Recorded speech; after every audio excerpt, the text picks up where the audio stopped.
ఈరోజు మనం మాట్లాడుకునే టాపిక్ మన ఐకాన్ స్టార్, మన సూపర్ స్టార్ బన్నీ కోసం. ఎస్, పుష్ప కోసం. పుష్ప మూవీ వచ్చి 3 ఏళ్ళు అయిపోయింది. నెక్స్ట్ పుష్ప 2 ఎప్పుడు వస్తుందనే విషయం.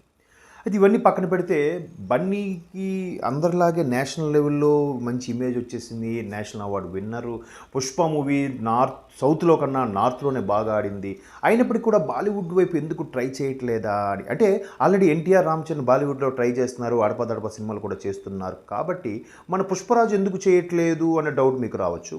బట్ బన్నీ ఫుల్ క్లారిటీతో, పిక్చర్ క్లారిటీతో ఉన్నాడు. ఎందుకంటే ఆయన ఎప్పుడు కూడా డిఫరెంట్గా ఆయన పబ్లిసిటీ చేసుకుంటాడు. డిఫరెంట్గా ఒక రకమైన జానర్లో వెళ్తూ ఉంటాడు.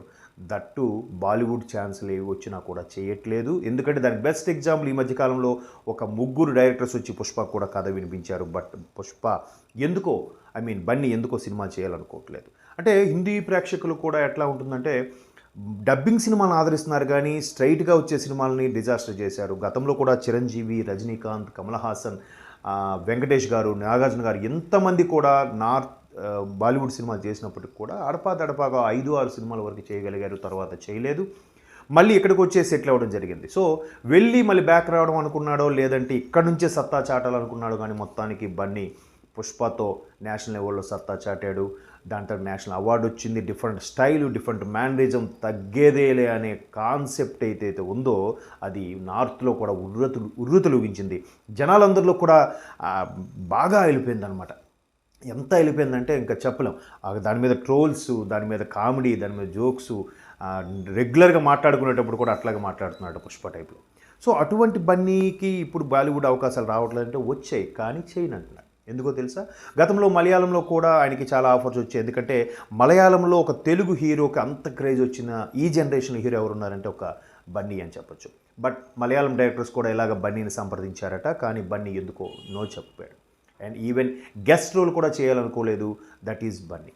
సో ఎక్కడి నుండే సత్తా చాటి దాని మ్యానరిజంతో, తన స్టైల్తో, దాని డ్యాన్స్లతో, పెర్ఫార్మెన్స్తో ఖచ్చితంగా ఒక కిక్ ఇచ్చేలాగా చేయాలనుకుంటున్నాడు. ఎందుకంటే కేజీఎఫ్, కాంతారా, బాహుబలి, RRR ఏది తీసుకున్న పుష్ప మన నేటివిటీ మనతో నుంచే అక్కడ హిట్ కొట్టారు. నేషనల్ లెవెల్లో పాన్ ఇండియా మూవీలో హిట్ కొట్టారు తప్ప అక్కడ వాటికి అంత లేదు. సో మన నుంచే సత్తా చాటాలి, మన దగ్గర నుంచే ఒక రేంజ్లో నిలబడాలనుకుంటున్నారు. ఈవెన్ గతంలో మన నందమూరి తారక రామారావు గారు, పెద్ద సీనియర్ ఎన్టీఆర్ గారు ఎలా అయితే తెలుగు ఆవాడి ఆత్మగౌరవాన్ని చాటారో, సో ఈయన కూడా తెలుగువాడి ఆత్మగౌరవాన్ని చాటడానికే ఈ విధంగా చేస్తున్నారని ఫ్యాన్స్ అయితే చాలా హ్యాపీగా ఫీల్ అవుతున్నారు. సో ఫ్యాన్స్ బన్నీ మీకోసం ఏదైనా చేస్తారు, మన దగ్గర నుంచే మొత్తం మీద ప్రపంచంలో ఎక్కడైనా జెండా ఎగరేయడానికి సిద్ధంగా ఉన్నాడు.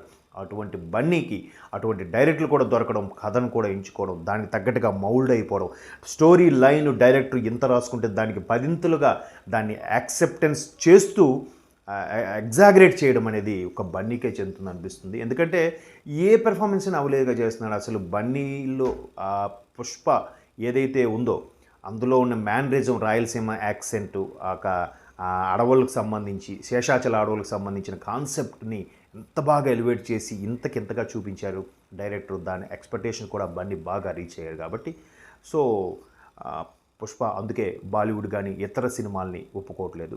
గెస్ట్ రోల్కి కూడా యాక్సెప్ట్ చేయట్లేదు. ఓన్లీ మన దగ్గర నుంచి మాత్రమే యాక్ట్ చేసి సత్తా చాటి, that is Pushparaj, that is icon star, that is Bunny అని అనిపించుకుంటున్నారు. So wish you all the best to Allu Arjun and team. And స్పెషల్గా ఫ్యాన్స్కి బన్నీ లాంటి టేస్ట్, బన్నీ లాంటి స్టైల్ ఉండడం, మా హీరో సూపర్ అని అనిపించుకోవడం నిజంగా ఫ్యాన్స్ అందరికీ కూడా ఇచ్చేది చాలా సంతోషకరమైన విషయం.